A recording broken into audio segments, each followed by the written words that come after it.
Good evening, everyone. Welcome to another Sunday evening session with Brian and Janice. Again, as always, we are so delighted to see you today. And we're hoping that everyone is having a blessed and very successful weekend. The weather has been absolutely phenomenal. Wouldn't you agree, Brian? It's been beautiful. The weather is beautiful. And I hope we're all taking advantage of that. This is my favorite time of the year because it's getting close to my birthday. And I can always tell, Brian, hint, hint. So anyway, we are looking forward to providing you guys, as always, with some very powerful and profound knowledge coming from nowhere other than out of the wisdom and mindset of the one and only Brian Watts. It is so interesting to hear him as he dialogues and take deep dives into this information that pertains to our people. We are on so many levels missing so many things. So many times we just take life for granted, and the things that we have in our past that we don't even want to know about. We just think, hey, that was. No, that past is what has gotten you to where you are now. And if you just take a little deep dive into your past, it may take you into a deeper level into your present and your future. Sometimes we are missing things because we don't recognize our bloodline. Where did I come from? Who did I come from? What were my ancestors successful at? What were their gifts and talents? Where did they thrive? What did they thrive on? What drove them? What motivated them? And you can reach back. I know I do. And it just propels me into my destiny. My father was a great orator. He could speak. Anybody that knows Ace Anderson knows that he was a great orator. And I gravitated towards that. Not unfortunately, but I chose nursing as my career. But anyway, I still have that, as he would say, gift of gab. Wouldn't you say, Brian? Oh, yeah. So let's do it. I definitely agree. So what we want to do tonight, we want you all to take notes, listen. Don't be afraid to ask questions. Read, research, encourage your children. Sit down with your children and your grandchildren and talk to them about their great legacy, their ancestors. Let our children know this is what your grandmother did. This is what your great-grandmother was, or your great-grandfather. Those kids are longing to hear from you. Our grandkids want to know, what did my great-grandfather do? What did my great-grandfather do? Great-grandmother and great-great, whatever you can provide them with, that knowledge is phenomenal. And we take that for granted. And you don't know what these kids are going to turn out to be and where that line came from. You'd be surprised. Try it and you'll see. Well, good evening, Facebook family. Good evening, YouTube family. We are always honored to be here. We're grateful to be here. So many people wish that they were in the same situation that we were in as it relates to just being grateful for not having to struggle, being grateful for having done some things that put us in position to try to be a blessing to our people and to help our people. And that is really what it's all about, like Janice stated. It's about being able to pass on information, and not only pass on information, but whenever we can, give out more than information. We want to be able to assist our people and help them in understanding some of the resources that are available to them, guiding them toward those resources, and then helping them to actually get those resources in their hand. So those are some of the things that we try to work toward, some of the things we teach, some of the things that we live out personally, because I always say this, that a lifestyle that cannot be emulated is a lifestyle that's not worth living. So people ought to be able to emulate what they see from you and what you, it should not be just what you say. It should be what they see as well. So, we really believe in practicing that and making our best effort to be examples that our children can follow, grandchildren can follow, that our friends can follow, family members can follow. Definitely. It's very important because there's such a lack of truism, if you will, today in society. It's a lack of honesty and integrity Yes. in society today, which we see it on all spectrums, right? We see it in business. We see it definitely in politics. Politics haven't changed in the last 100+ years, and I don't foresee it changing for the better. I don't foresee it changing for the better, but it may change, but it's not going to be as it relates to benefiting people as an overall group. It's always going to be classism attached to politics. It's always going to be,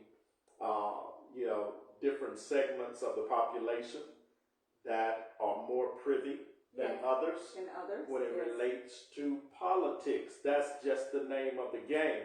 That's just something that we have to accept as African American people.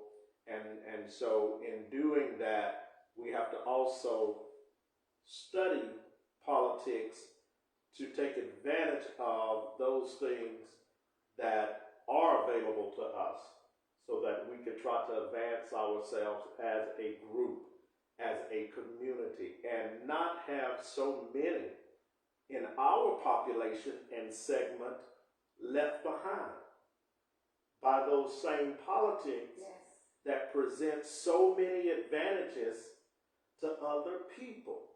Okay, so Dr. Claude Anderson talks about studying politics. He gives the pyramid structure of politics, and he helps Black people to understand how to become significant as it relates to capitalism and how to build a political infrastructure that will allow us to go up from the bottom and not remain on the bottom. Exactly. Okay? So we have to do those things. I think it's very important. It's very important that we understand that and that we begin to put our heads together and do more than just go along to get along with the same song and dance that's being fed to us year after year after year. Okay. Voting cycle after voting cycle. Yeah. So we told you we're going to talk to you about several things tonight. Yes. We'll cover briefly. I know everybody had a chance to watch the DNC conference. I won't go into great detail on that because I did pull down the transcript of Vice President Kamala Harris' speech, and I am doing some just breaking it down, analyzing it, pulling out some of the things that were said. I also pulled out the transcript of Donald Trump's speech that he gave at the RNC, so we'll have a comparison. That's Is right. that what We you're can going to do a do? comparison Yes. and be able to give the pain points of each speech as well as the benefactors of each speech and put them side by side and then see how they weigh out. And we will weigh them on all scales, on the political scale, on the moral scale. We'll weigh it on all scales so that our audience will have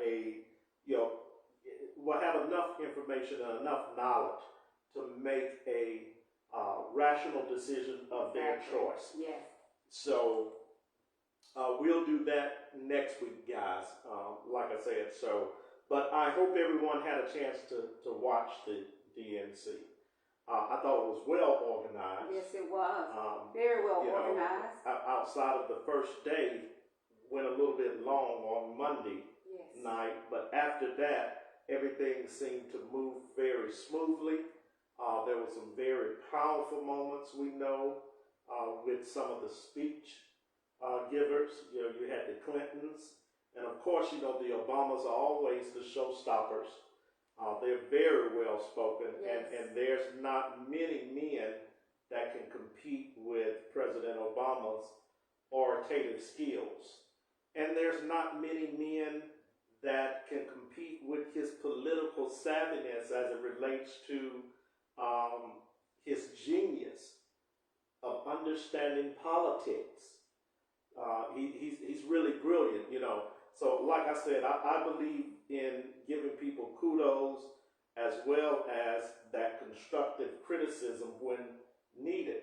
But we cannot deny his genius as it relates to understanding politics and knowing how to navigate himself around that arena. And he's from Chicago. Okay, so when you look at the history of politics with Chicago, you got a lot of gangsters and thugs in the political arena.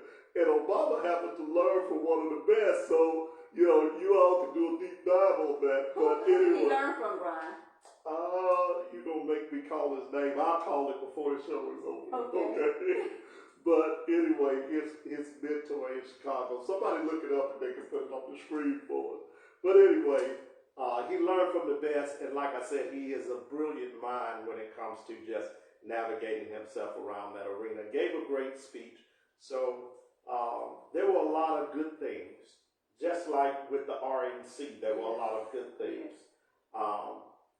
A lot of good takeaways that you could actually do a comparative analysis on, and then, like I said, you can kind of weigh it and say, hey, well, this is who supports what I believe in. This is who I think is going to, address my interest as it relates to my people. Whatever the case may be, you have to vote your interest. You can't vote party. So, if you vote your interest, then you will not regret it in the long run. So, we tell people, vote your interest, vote your conscience. You understand what I'm saying? I'm not beholden to any party, and you all know me well enough now through this show to know that. So, and I do not push a position as it relates to one person over the other. I'm not going to do that. I'm going to leave that up to you to decide. And you vote your interest. That's what I would say. Okay? All right. So on to the next subject. Okay. The next subject is I am a little bit still heavy-hearted when it comes to poor people, because that's what I want to hear from each candidate. It is, like I said, it's more than just the Democrat and the Republicans. There are third-party candidates also in this race, though the media will not give them the airtime, okay? Because you do have Jill Stein, Green Party, I've said this before. You do have Dr. Cornel West, my friend, I consider, Justice for All Party, him and Dr. Muhammad. Robert Kennedy, we know, has dropped out, so he's no longer an independent, running on the independent ticket. He has put his support behind President Trump.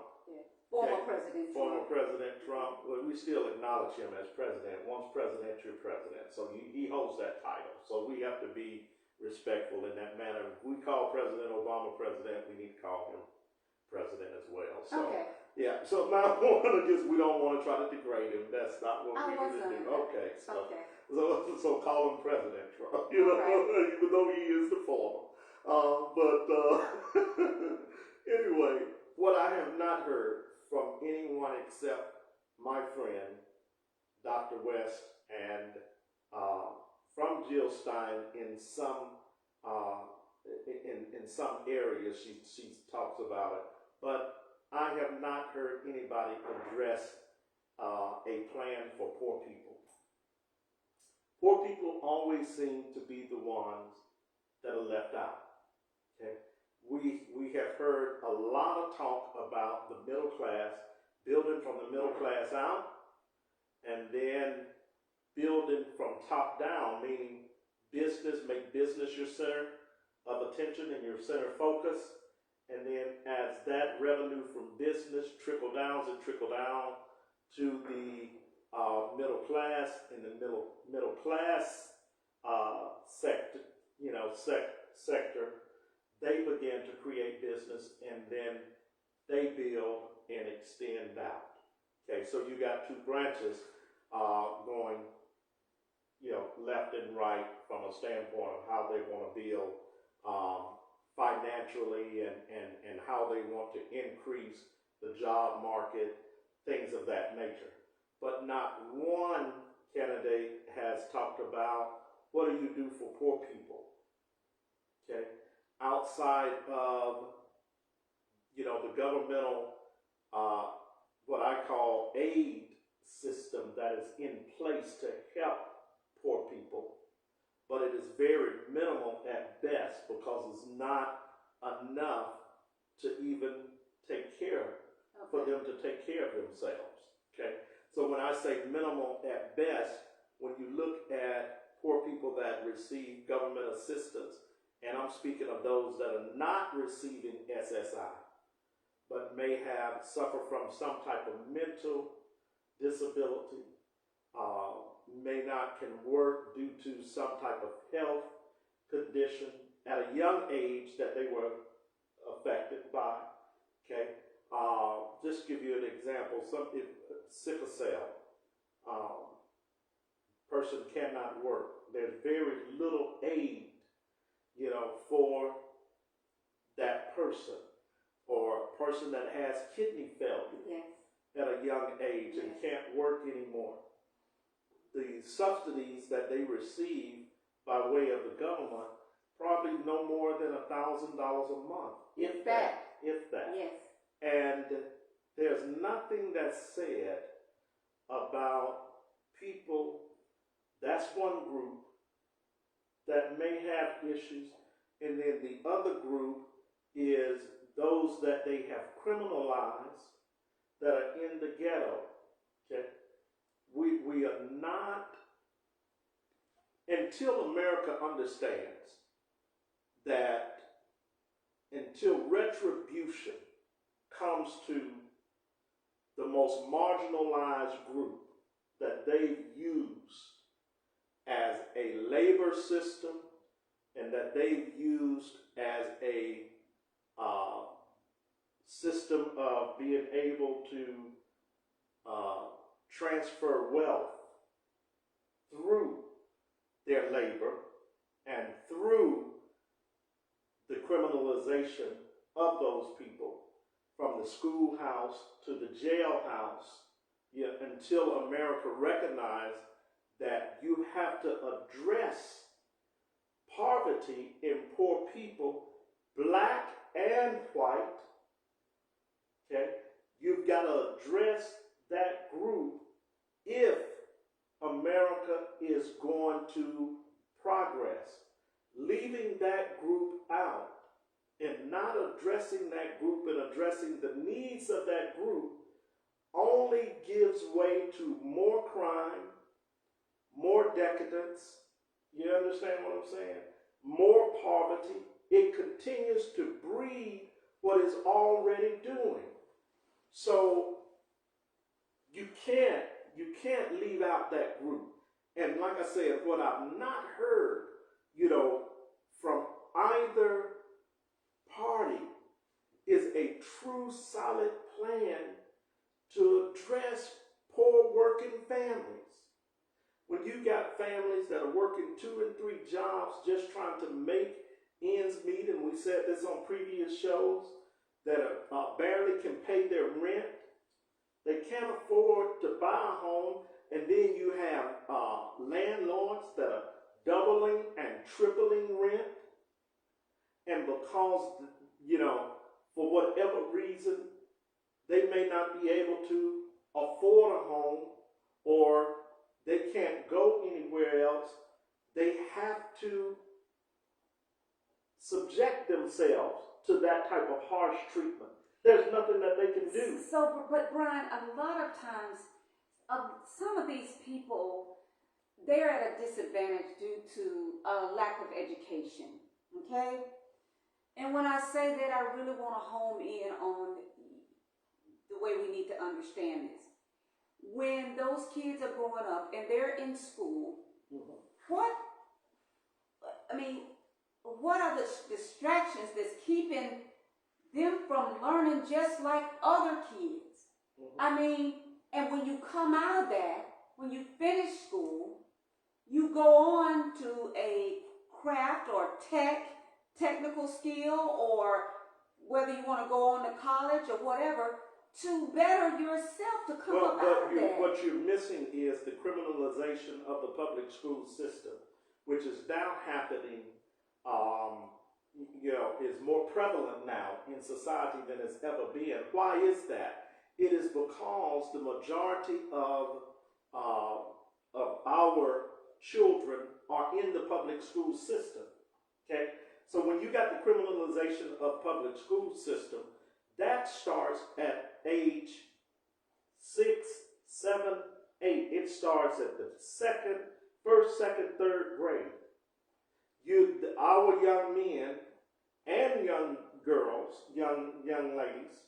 Okay, so let's just say our children, because I don't want to label them men and ladies because they're not yet. They're children at the ages of 6, 7, and 8 are being criminalized. And what do I mean when I say that? When I say that is there are tests that are put in place to actually not help the child, but to actually ostracize the child and to stop the progress of the child. Now, I say personally, it is part of a psychotic, devious plan, okay, by federal government and by state governments, when they put certain parameters in place and make it mandatory for our children to progress to whatever grade without addressing what the true issue may be. You understand what I'm saying? If you have a child to repeat, then you have to look at the source of, we have to have teachers that engage the parents, even to the point of, even though our teachers, they're not paid to be counselors, I understand that.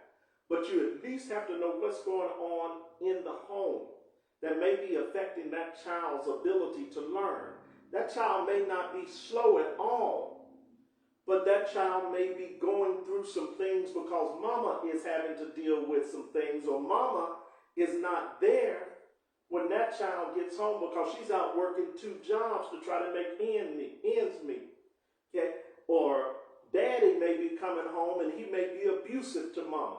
And that child is hiding in a bedroom because mom and daddy cussing and fighting all night. So what am I saying?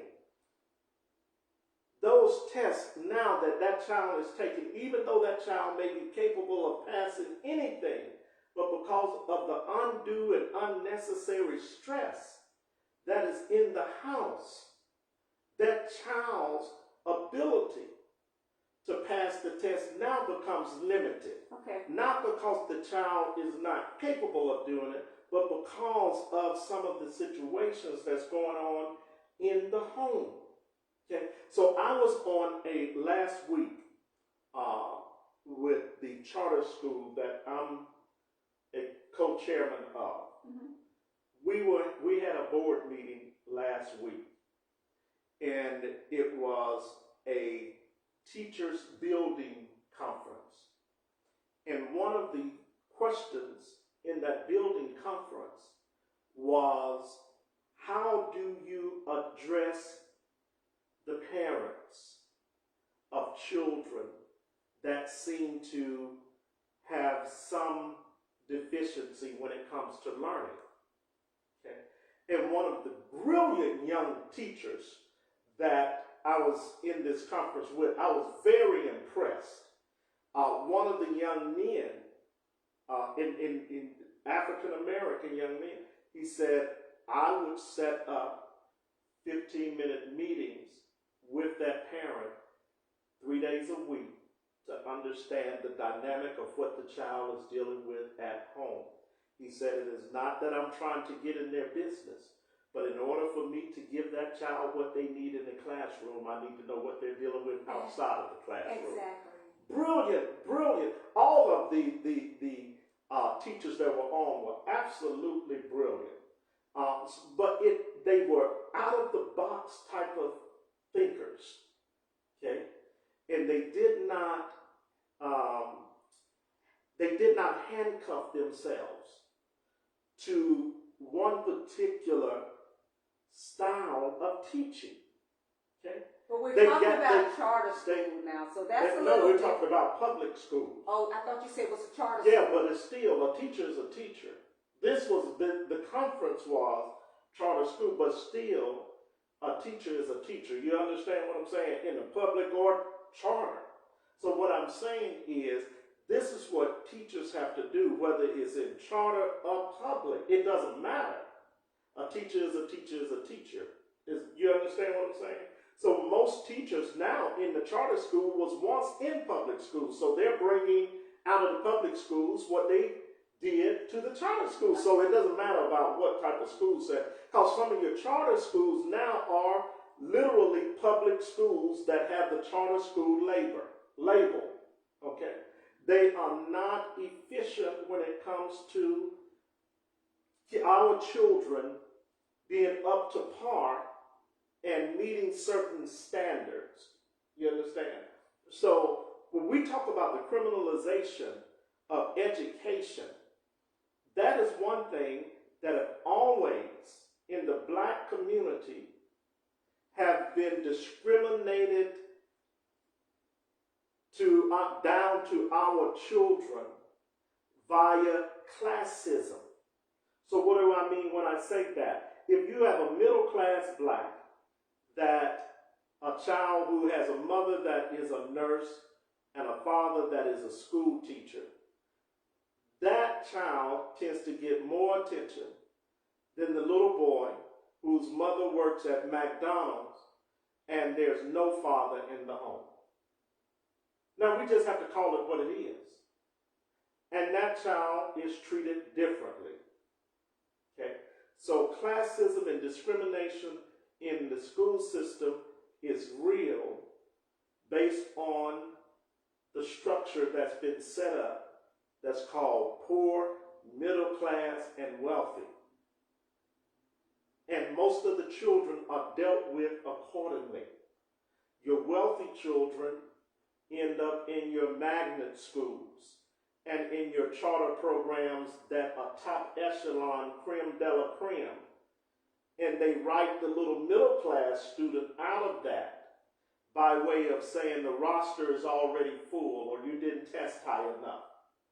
But the CEO of Bikini Fashions, their daughter get in, and they didn't have a higher score than the little middle class child that tried to get in. But because their parent can donate and give monies and be a promoter of that particular magnet program or top echelon charter program, they will let that child come in even though they're not as gifted.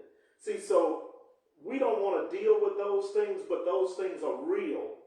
And they're happening to us every day. So when you look at the school system right here in Alabama, with Kay Ivey being a big major, and I encourage everyone to go and study what school choice is all about.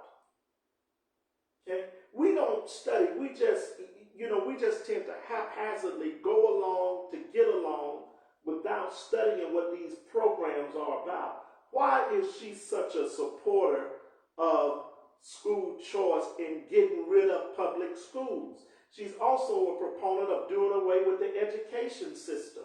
So, but because black people, we don't study and read, we just go along with Grandma Ivy to get along.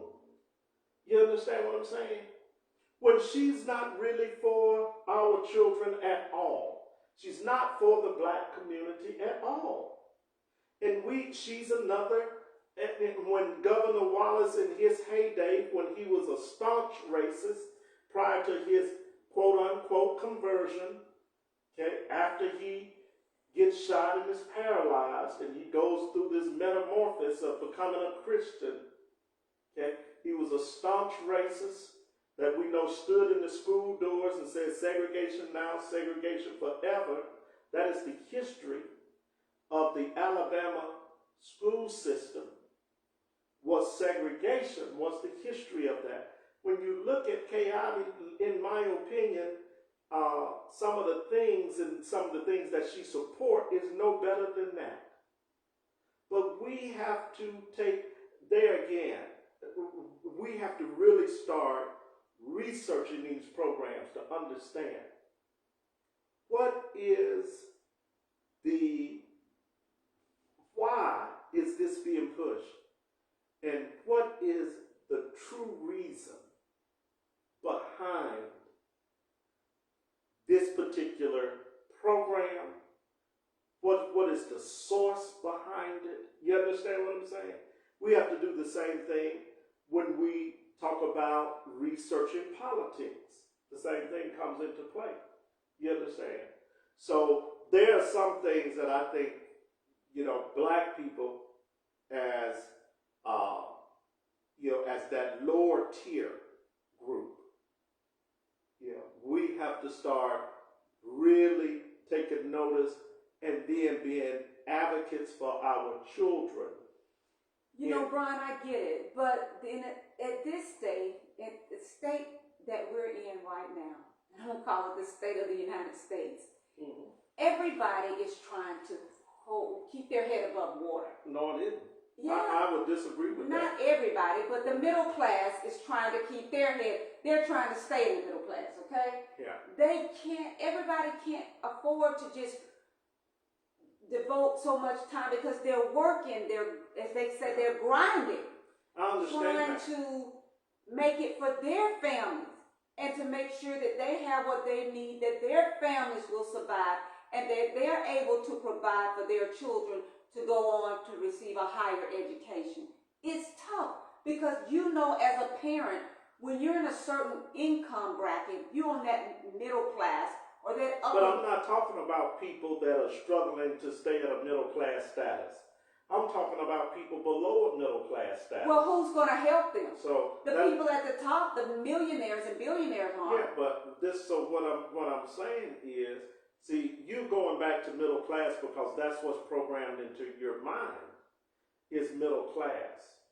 I'm going to dealing with the people that everybody else have overlooked. I'm going to the outcasts, to the marginalized, to the disenfranchised, to the ostracized. Okay, but what I'm saying, who's going to help them? Who are you looking at to help them? That's what I'm saying. Black people together, if we pull together as a community, and if nobody else deal with us, we should not be against dealing with ourselves. Okay? So the biggest form of self-hatred is when you isolate yourself from your people. That is a form of self-hatred. And for too long, we isolated ourselves from our people. So we have to stop doing that. And we have to become proponents and advocates of our people, be it everyone. And that means that nobody gets left out. So whatever we have to do to address that, I understand black people that consider themselves middle class, that have a formal education, that have gone on to higher learning institutions. Those black people tend to give back by way of nonprofits, fraternities, sororities, societal groups. Okay, so, and I understand that. And that is honorable within itself. You understand what I'm saying? So I don't have anything against that. So what I'm saying is, how do we mend the gap beyond that? Because that only gives out partial aid to our people. And it's not consistent enough to where it really breaks the back of the system that's holding them down. You understand what I'm saying? So, like I said, neither party, and I won't single out people, I'm just saying the parties, when you look at party platforms, they don't address the needs of those people. Like we started off saying, they tend to focus on building from the middle class out or trickle down from the top to the middle class. You got to be able to meet those people where they are. How many people feel safe and comfortable going into the ghettos? It's not about safe and comfortable. It's not about that. If you put programs in place, what they need will be there whether a person goes or not. So, we have to do more than So who's going to work those programs? Well, you got government workers. Government workers work every program. Okay, that's what the state, federal, city, county. When you look at those forms of government, be it city, state, federal, county, 85% of the government workers are African American people. Think about that. Majority of the college grads go on to work for some institution of government, whether it is federal, state, city, or county. They're the biggest employer of black people. So if you got black people in those institutions, you got black people now running those institutions, black people should be able to come up with some programs to help those that have been left behind and used by this society more than any other group. Would you say some of those people that have gone on to college, HBCUs and what have you, and come out and gotten those jobs, came out of environments like that? Absolutely. There's the exception to every rule. And the exception to the rule is fine. But the majority of those kids never get that opportunity and never make it to that level of education. We just have to be honest. Okay? And what I'm saying is, what I don't think people will acknowledge, is that it is a design that's been put in place for it to be that way. Listen, I've got grandsons. And they're already, prior to them even getting to middle school, they're already labeled as young black boys. It doesn't matter who their parents are, who their grandparents are.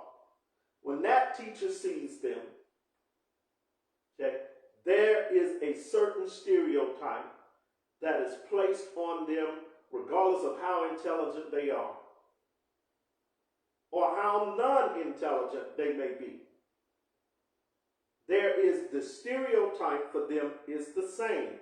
And what I'm saying is that if you do not have a teacher that's sensitive enough to understand the genius of our children and not fall into that modus operandi of stereotyping based on what society labels our children, then that child could fall victim and prey to a teacher that have already labeled him before he even sits down and put a pencil to paper or open his mouth to give an answer.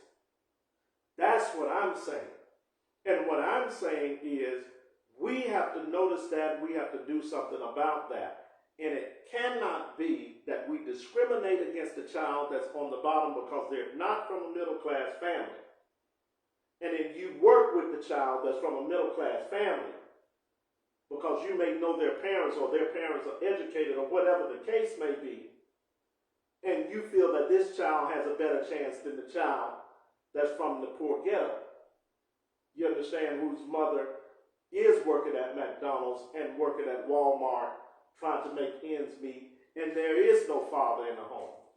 So what I'm saying, be equal and fair in the assessment of how our children are treated. Does that make sense? Yes. And I think middle class. So when we refer to the middle class, Janice, I think we have to understand also that black people in the middle class, most of them have gone on to higher learning institutions, right? I agree. Most of them, like I said, 85% of the governments are made up by African Americans. Okay? Be it fed, state, city, county, doesn't matter. So most of them are going to have a government job. Is that fair to say? If they don't have a government job, they're either going to be a nurse, teacher, and just like in the old days, preacher. That's what they were pushed for. Okay? I can say that's factual. You can look that up.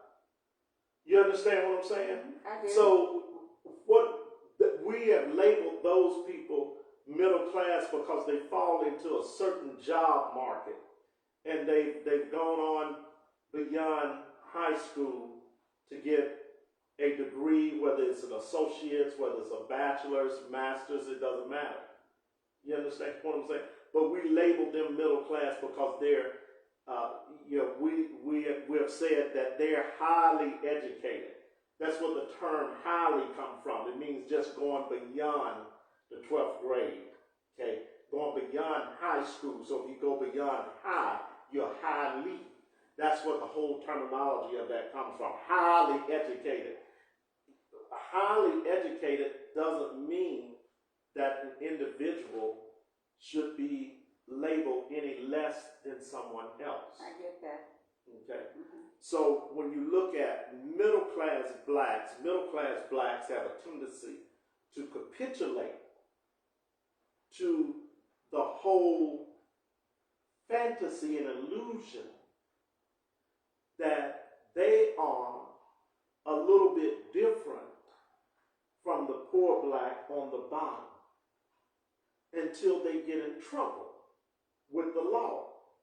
And then they see that they're the same as the little man on the bottom in the eyes of this society. You understand what I'm saying? I get it. So why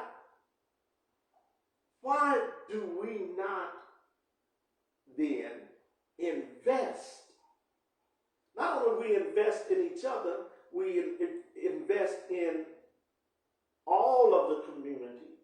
You know, if middle class is always going to invest in middle class, that's what you're going to see in society. You're going to see middle class hanging out. Birds of a feather flock together. So there's nothing wrong with that. But we should not forget that our people includes those that may not be in the same group we're in, and we're commanded to love them just as much as we love our little cliques. You understand what I'm saying? And our little groups that we would tend to fellowship with.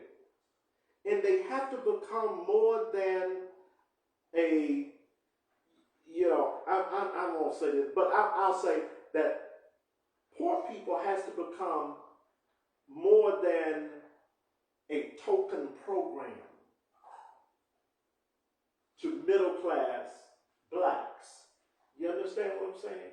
They have to become more than someone that I can say I helped, to say that I love my people. And the help is only in in sparseness. Yes, I get it. Mm-hmm. So that is what I'm saying. When we can develop a mindset as black people to where we, and I call it, go back to that South African term, Ubuntu, where you are me and I am you.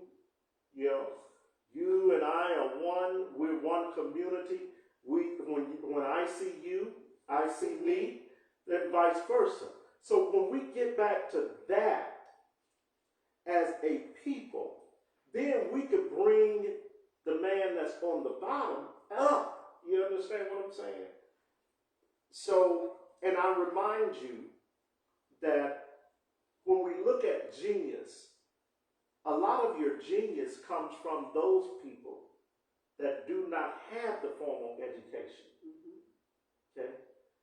So when you look at, me and my son was talking and I was telling him, when you look at these tech gurus, Steve Jobs, Bill Gates, none of them finished college. And if you read their memoirs, you'll find out that they said college locked them in. They didn't want to be confined. So they dropped out of college. You understand what I'm saying? Kanye's West album, High School Dropout or College Dropout. One of the best albums made, that's the album he had Walk with Jesus on. Yes. But anyway, didn't mean to go off on that. But anyway, so what am I showing you? I'm showing you that learning, institutions of higher learning tend to produce a narrow mind in people as individuals. Well, it's teaching you your subject matter, and it's not teaching you really a broad. Yes, but again, it gives you tunnel vision, so to speak. One way to think, one way to look at things. You don't think outside of the box. There's no critical thinking skills applied to situations. You approach people in a certain way. You look at people in a certain way. All of those things. Okay. Your geniuses, like I said, are the ones that says, hold up, I see this differently from what the professor is saying to me. I can figure this out without having to go through the traditional formula of what the professor is saying. So we have to see our children in that capacity. Now, I don't know how we got off on about children, but anyway, it's a good subject. But it is. It's much needed. Yes, it's needed. To lock in on that. I'm learning so much as it relates to looking at education from my perspective as opposed to being a certified teacher, or having gone to school for education. You understand what I'm saying? And being able to listen to those teachers and sitting down, hearing how some think as opposed to those that have really just been so institutionalized that they can't break out of that frame of thinking to become creative and release that part of themselves that shows something greater. You understand what I'm saying? But I'm learning a whole lot because I'm seeing both sides. Yes. And then with my sister being a 20-year educator plus as well, it's very interesting to see into the mind of an educator that's been institutionalized and to see some of the restraints and limits and to hear them discuss the limits that the states put on them as it relates to what they can teach, what they cannot teach, how they should deal with children that they've labeled ADD, ADHD, all of these Ds. Now they got another one out. So, and how they see the system paints a prism for them to look through, and they see that child through that prism. Yes. And it is so unfortunate. It really is. And it does more damage to our child than it does helping them.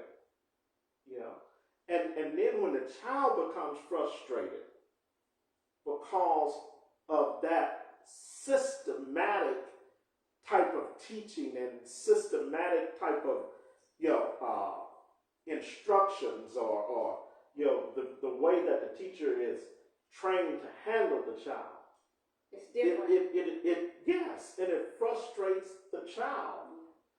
So all of those things, like we said, I think we have to start giving deep consideration to it. We have to become advocates for our children in the school system.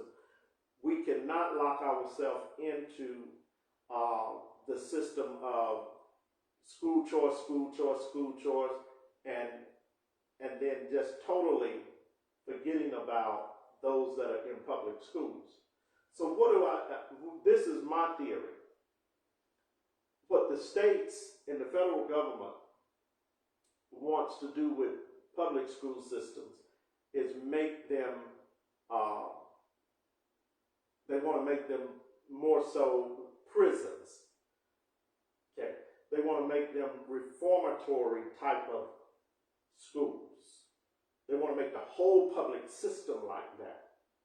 So children that they label that are deficient or disabled or slow learners, they literally want to house them in the public school system to where they're now labeled with those learning deficiencies. And instead of them really investing in the child, more so they just hold them there to their adult age. And then once they release them out into society, they already have got a record on them. And they're just pretty much waiting for them to commit a crime so they can lock them up. Now, that's my theory. And I say... And is it okay if I disagree with that? You could disagree with it, but I think it's going to hold to be true, because that is the only reason that you invest $5 million or $5 billion, whatever it was, into building super prisons in the state of Alabama, and not put that money in education. That is the only reason you do that. It's because you turn the education, you turn the public school system into a reformatory type of infirmary. You hold those kids But that's there. not in every state, though. I'm talking about the state of Alabama where we exist. Yes. And it's in more states than Alabama, because Alabama copied that from other states. So Alabama is not the first state to do the super prisons. Now, if you do some research on that, you'll find that out. Alabama is one of the states that's following that model. Atlanta is doing it. Georgia, so I will say the state of Georgia, they're doing it in the form of, you can even see it with Cop City. Okay, so there are different segments of how it's being implemented across the board in just about every state. You understand what I'm saying? So that's when you have to go back to the federal program of school choice that's been trickled down to the states. Okay? What is that all about? You've got to understand why the elimination of the education department is on the list on one party's platform. Okay. So all of that, even with the other party platform with school choice being pushed more so, you need to understand the whole concept of a charter versus a magnet versus a private. We need to go back and take a look at the education system in this country, which is broken, by the way. Okay? And black people especially, because we have always been the ones that were left out of the equation when it comes to getting an education. Okay? So either you were priced out or you were pushed out. There's one or two choices there. Okay? So we have to look at that. And what are they doing now? They're pricing you out of private schools and they're pushing you out of public schools. The same thing. Okay? So what do you do? What do you do? Where do we go? How do we combat this to where all of our children have equal access to the same kind of education? Why is it that you've got the best teachers in the magnet schools, private schools, and your top echelon charter schools that you cannot get poor children into because they didn't score high enough on a test or because the waiting list is too long? See, we got to start asking these questions. You're either priced out or you're pushed out. And then where you push to criminal, a life of criminality. You push to having to subsidize yourself without an education. And what does that turn into? What does that look like? That looks like chaos in the ghetto. That looks like domestic abuse in the ghetto. Drugs. That looks like drugs in the ghetto. You understand what I'm saying? That looks like dropout rate continuing to climb in the ghetto. That looks like the ghetto coming to your suburbs community. Just wait. You understand what I'm saying? Theater coming to your theater near you in the future. That's what it looks like if we don't address it and we keep playing games, thinking that we've arrived, I say this all the time, and we can leave our brothers and sisters on the bottom behind. That's not, it has never worked, it's not going to work. You understand what I'm saying? So we have to, I think as a community, we can deal with our problems ourselves better than the government. Well, that's always been the case. Yes. So, because we care when we really put our heart into making a difference and wanting to change the dynamic, not just for a few. You understand what I'm saying? But for all. When we really look at that and we start with our community, we could do some great things. We could revamp some things. So like I said, it shouldn't be beyond us when it comes to educating our children with what we can do. If you can't do it all in the school, then there are enough churches, and I say this all the time, to where there could be a tutorial program 365 days a year going after school. There are enough churches on every corner to where churches can take turn, and every day, you never miss a day. But we don't think like that. You understand what I'm saying? And it's so unfortunate. That's my favorite word, because black people, we've become locked and blocked when it comes to how we think. And whatever a party or a system, however it tells us to act, that's how we act. However it tells us to think, that's how we think. And then that's how we treat each other. We translate those things to each other. So we tend to look down on each other. We tend to be critical of those that are below us. We tend not to want to fellowship with them unless we feel like we're feeding them or we're clothing them. But just to get to know them, you see what I'm saying? Most of the programs that help you, they don't know the people. That's exactly right. You understand what I'm saying? Yes. So, okay. Okay. It's 8:18. So anything else you want to, if we didn't talk about, and forgive us, we didn't talk about anything that we really wanted to talk about. But I guess this is the way we were led, so we have to go with that way. But anyway, so it back was to you. needed. Yeah. It was needed. Yeah, so. Because that's where it's going to make the big difference. Where the biggest difference. We got to reach those communities, and we got to get those children. Because if we don't, the cycle is going to continue to repeat itself, and it's going to get bigger and bigger. And that is what we're seeing now. it's almost to the point of it's out of control. You know, crime is at an all-time high. You know, they're going into, like you said, coming to a neighborhood near you, where they're coming into these cities that think they're so protected and they're so safe that these young kids are coming into there, robbing, burglarizing, stealing their cars, you know, what have you. So you cannot look down on anyone. You cannot. And some way, somehow, there has got to be a way for us to come together to want to help these people, to help these communities.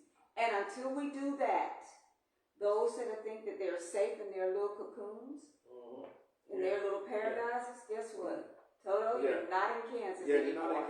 And you're right. And we have to address those issues. We have to address it, you know, as a people, like you said, Janice, the whole concept of community is everybody progress, not just some. You know, I'm going to keep saying that. Everybody progress, not just some. You know, we go in those communities to solicit a vote, but we need to be going in there more than just for a vote. We need to be calling more than just saying, are you registered? You understand what I'm saying? Most of those people don't know anything about registration, of being registered to vote or how to register to vote. And a lot of times, with your experience you had, a lot of times those people will curse you out. They sure will. When you calling them about voting, but you can't do anything else for them, and all of the policies for 200 years hasn't done anything for the poor people on the bottom. And a lot of them don't even know what the policies are. That's exactly right. Now, the policies affect the middle because that's what they're focusing on. Everything you hear is middle. So that tells you the policies are going to be centered around who? Middle class. The middle. You understand what I'm saying? Not the poor man. But they don't care. Yeah. They don't care. The government doesn't care. People care. Poor people don't know how to get their voice heard. So my whole thing is, if there's injustice toward one person, it's injustice towards all. Absolutely. And you cannot, think that the middle class is going to be better off when you have the class on the bottom not functioning at all. Because at some point, the middle is going to become the bottom. So all you have to do is look at trend. You understand what I'm saying? Look at trends? Or trends. Yes. Look at trends. So if you see each year the middle class salary goes up as it relates to you falling into that particular group. So now they're saying that you're not, according to US.gov, if you don't make, at least for two-parent household, working household, you're not making $150,000 a year, you're not in the middle class bracket anymore. So when I say look at trends, each year they raise the bar for what is labeled middle class and who falls into that group and the policies that are made for that group. So each year, if the salary continues to go up, it slowly pushes you what? Down, if you're not making that. Okay? So now policies that were written for the middle class that's working for them, because you're not in that group anymore, you don't make that, you're down here, guess what? Ain't no policies being written for you. So that's what I'm saying. So we got to wake up. So if they raise the bar each year, it pushes so-called middle class blacks down. So if you are a single lady and you don't make $75,000 a year, you're considered to be poor.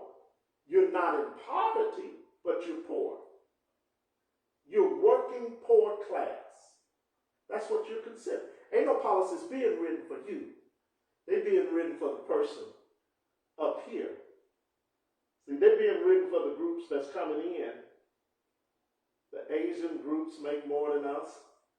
The Indian groups, which is the Asian group, you know, your Koreans and your Chinese, the Asian groups, all of them make more than your African Americans. They come in making more. You see what I'm saying? And all of them, most of them possess a skill set that a lot of the African American women are not going to school for. No. You understand? They're learning that in high school. A lot of them they learn in their country. They're in junior high school. They're learning the things that our institutions, higher institutions of learning are teaching. So they come over here out of high school with a high school degree that's equivalent to a bachelor's in the States. You understand what I'm saying? That's why when they come here, they're so far advanced. They're advanced. But, so we have to, you know, I just said that to show you that you may think you're middle class. If you hadn't really done the research, you may not fall into the middle class bracket anymore because they raised the bar. So if you fall into the poor bracket, no policies are being written for you. Nothing is being put in place to address how do you deal with the infrastructure of the poor. How do you foundate them to where they can progress upward? Yes. You know, Yes. and not continue to slide downward to where they become the class of people that are nobodies. Okay? Let me give you a stat that's going to blow your mind. Okay? Did you know that most of the homeless people that you see on the street have jobs? Did you know that? No. Most homeless people work. There are more working homeless now than has ever been at any point in time in the history of this country. Wow. Working homeless people, those that have a car, they're living out of their cars with 2, 3 children, some of them. I've heard that. Okay? Yes. The people's homeless veterans, a lot of the homeless veterans, except for the ones that are older, but a lot of the young homeless veterans, they actually work, but they're homeless. You understand what I'm saying? Because they can't get their full benefits from the VA. So they get 30 to 40%, which is nothing. and they're working to try to make ends meet, but they're homeless. See, we got to start addressing that. That's why I said on the last show, we talked about this. You can send $1 trillion over to commit genocide in Gaza and to kill off a group of people that have done nothing to you. Absolutely nothing to you. But yet you can't take care of the homeless veteran. You can't take care of the homeless working mother. You can't pay reparations to a group of people that was enslaved for 400 plus years by way of Jim Crow, by way of an unjust penal system that still hasn't been corrected, by way of chattel forced slavery, receive no compensation for 100 plus years, but you can send $1 trillion to kill off a group of people that did nothing to you, and then you can send billions of dollars over to Ukraine for them to fight their to own support war. their war, but you cannot help the poor black mother and child, you see what I'm saying, that's being mistreated that's fair, unfairly judged. All of these things, it's a problem. And that's the problem we don't want to address. We want to turn our heads and we want to clap for millionaires. You understand what I'm saying? That sells us a bill of goods that are no good. And we want to applaud people saying, I'm going to build the middle class. I'm going to build the middle class. But yet you got all of your brothers and sisters that are on the bottom that are working their butts off. Can't afford child care, can't put the child in daycare. Child can't participate in extracurricular activities. You understand what I'm saying? Yes, I get it. It's not fair. And black people, we support that. Yes, we do. When we sign on to, when we get in these cliquish forums and get in these arenas where everybody, you know, oh, this is so brilliant. This person is so brilliant. They're going to do it. And politics have never, the few gains that we have gotten, we still talking about things from the Civil Rights Act. We hadn't gotten much since then. Thank God for Martin. But the reason that they killed him was not because of what he got Lyndon B. Johnson to do. With the Civil Rights Act, they killed him because he started fighting for poor people and raising his voice against the Vietnam War. Us over there got our men over there killing people that hadn't done anything to you, that were colored people. You understand what I'm saying? Just like we're doing now. So we have to, black people got to wake up. We got to wake up. When we look at siding with either party, you really need to look at what are they doing for us? What have they done for us? You understand what I'm saying? And we have to come to the realization that our people's needs truly need to be addressed beyond this, neoliberal and neoconservative, both of them fascists in their concepts. We have to move beyond those agendas and really form a party or put something in place that addresses the needs of our people, all of our people. Because if not, we're going to lose a whole generation. We're going to lose the baby that can't participate when everybody else can participate. See, you understand what I'm saying? We're going to lose the child that the Y can't give a scholarship to play basketball or to play football. We're going to lose that mother that's at McDonald's, working there and working at Walmart. You understand? Doing the best she can. We're going to lose the young man that doesn't. So it's a subtle way. That's why I said it's by design. It's a subtle way of wiping out a whole group of people under the radar. And then saying, oh, they're just killing themselves. You understand what I'm saying? And then shifting the blame back to those that you have mistreated ever since the inception of this country. Not right. You understand what I'm saying? Not right. But those are the things that we are allowing by turning a blind eye and a deaf ear to the voices of those that are crying out, saying, what about us?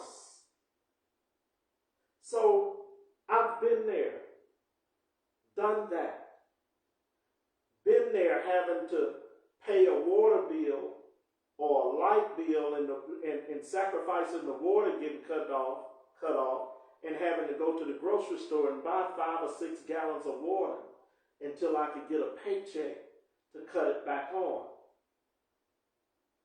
I've been there where I had to go to the food stamp office, and the food stamp office tell me, you make $50 too much. You understand what I'm saying? This is what we have to do. You're in poverty, but you're not in poverty. because the government says you're not in poverty. See, all of those lies, all the jobs that they claim states and cities and the federal government claim to have created, not one of those jobs have impacted our community. When I look at Chicago poor people, I look at Detroit poor people, California the poor people, guess what group is the highest percentage? The black. It's always us. And I don't understand how we can continue to allow states and cities to get over on us. Even the cities that have all black leadership, they're getting over on us. They talk about they're creating all these jobs in these cities, but most of the jobs are not occupied by us. They bring jobs in, but yet they talk the whole concept of we're creating jobs for our people. Yeah. But they're really not. Yeah, definitely. You're bringing in factories, manufacturing plants now. Yes. Okay. A lot of these jobs, technology-wise, if you don't have a certain level of education or training, You're not going to get in there. you're not going to get in there. And then they're going to be selective about those that they do train to get in there. You understand what I'm saying? When you're filling out your application, that we don't have any state laws in the state of Alabama that prohibits an employer from discriminating against an application. No, there's not one law in the state of Alabama that prohibits it. Well, you would say, well, Brian, we got EEOC and the 1964 Civil Rights Act prohibits race discrimination, gender, sex. Yeah, it addresses it from an overall perspective as it relates to a countrywide, you understand what I'm saying, law. But as it relates to an employer itself, an employer by right can find any reason to not hire you and cover up the whole thing about your race. You understand what I'm saying? So we just got to be more vigilant in what we're doing because, like I said, people that were middle class last year, you won't be in the middle class bracket next year. You're going to be in the poor bracket. And then what are you going to say when none of those policies of the new president work for you? It doesn't matter who gets into office. You understand what I'm saying? This group of people still on the bottom. Doesn't matter who gets there, and nobody is talking about them. Nobody's talking about the working class poor. Nobody's talking about the working class homeless. You understand what I'm saying? Nobody's talking about that little black child that's being labeled before they even get to the classroom. Those are things we need to be addressing in our community, and we need to really get serious about it if we're going to make a difference. But anyway, I'm going to end there. We're a little past time, but we thank you all for your attention tonight. It's been very interesting, and thank you, Brian, for sharing so much knowledge. I pray that everybody has a great week and be safe, and to go back and listen to this video, share it with as many people as you possibly can, because it is getting real. Yes, and we will talk about maybe next week we can get to reparations. God bless everybody. Have a good evening. Good night.